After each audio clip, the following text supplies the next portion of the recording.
I think for me, the reason why I think we're afraid of making mistakes is I think everybody has some image of perfection in their minds. Like for me, that was the biggest thing. I was kind of afraid to make mistakes because one, I thought I would be chastised, and two, I was really chasing perfection. So I was very prideful and didn't want to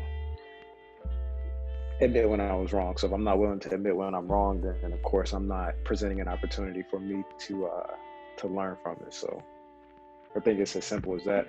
But like I said before, though, the ambiguity with the question is like if you tie this to your relationships or even your jobs, sometimes making that mistake over and over again has to present that failure fatigue because before you actually make the change, because I think there is these false notions within relationships and jobs that if you quit because things are too hard or they're not truly benefiting you right then and there, then you're kind of like a sucker or you can't stay through the tough times, instead of realizing that cycles will always happen, history will always repeat itself. If you're unwilling to acknowledge those two things, then you're never going to truly learn from your mistakes. And that's one of the biggest things that I had to acknowledge. And I think when people actually do acknowledge those two things, they leave a situation with a good taste in their mouth rather than a sour taste, because a lot of people will consistently